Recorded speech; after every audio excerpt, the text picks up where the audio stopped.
In this video, we are going to create our first web page. Instead of using Dreamweaver, which we'll get to soon, we're going to use Notepad. It's a simple tool, just text.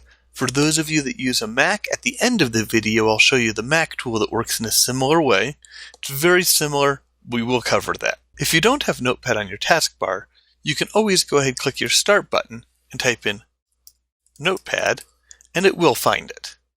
I'm going to go ahead and just open it up straight from here, and I'm going to go ahead and I'm going to create my HTML page. Remember, there's a beginning tag HTML, an ending tag HTML, and then I'll move up. I just gave myself some spaces there, and I'm going to go ahead and put a paragraph, hello world, and I will end my paragraph. And for right now, that's going to be my web page. I'm going to say File, Save. I'll put it on my desktop. I'm going to name it index.html. That's sort of a magic name that's used for the web, and it indicates that it is your home page, index.html. I will click Save. I can even close Notepad if I want to. Open this up, and there we have Hello World. And right here is just the path to it. It doesn't have the actual name or anything like that, a name for it. We'll go ahead and add that in a minute. I now want to be able to edit this again. I'm going to open up Notepad and just drag that file in, and it knows that it's working on index. And I'm going to go ahead and title this page. The way that is done is it's done in a section called the head. And I will end my head, and I will put a title in there. Title, my first web page, and end the title. Easy enough to do. And since we have a head, the other part of the HTML page is called the body. And those are the two major sections here, the head and the body. The body is what you see on the page. The head are things that you don't see directly on the page. In this case, the title. It also allows you to have links to other types of files, and we'll talk about that more through the semester. Again, I will save this, File, Save, and I could go ahead and open it up. And there we have Hello World, and now it says my first web page. So we've given a title to it. Excellent. I can go ahead and close this here. Maybe I want the word world to be bold-faced. Well, again, we don't use bold anymore. That would have been how it was done in HTML a while back. But we can say strong and then end strong. So we've created a tag right there that's strong and then ending strong. Notice we don't see this being bold-faced right now. I just highlighted it, but it's not bold-faced. It's not anything other than straight text. I will hit File and then Save, and I will open up the page again.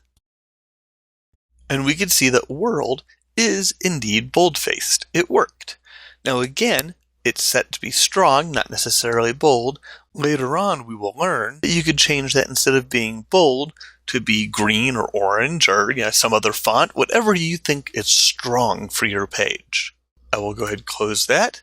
The other thing we want is an image. Now I have this image right here, this web file right there, that web.gif. Some people want to think that they could just drag that onto there. Doesn't really work. Nope. I'm going to say cancel on that. The tag to do that, if you remember, is image. And there's the end of the image tag. But the tag is not going to be enough. I need to have an attribute. In this case, source equals, and it's web.gif. That's the name of the file on the desktop that I have.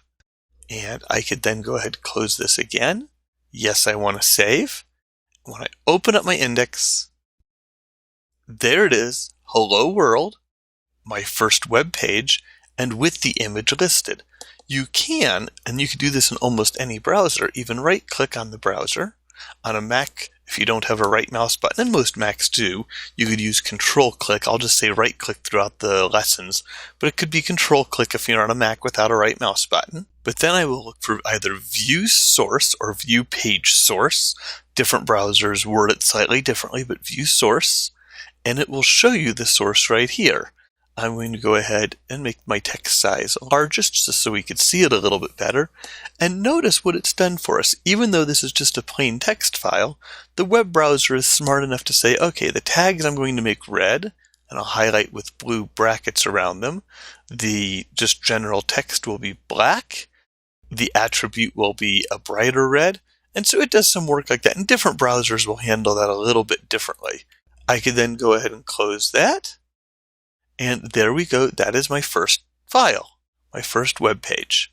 If I want to do the same thing on a Mac, here it is, the same exact page on a Mac. I've done this in a program called TextEdit. If you don't know how to get to TextEdit, it should be in your Applications folder. You can also use Spotlight on a Mac. That's an icon in the upper right-hand corner that looks like a little magnifying glass. You could do a search and use that to find TextEdit. But if I save it just like this, it's not going to work. TextEdit does a little bit more than Notepad. It has what they call rich text.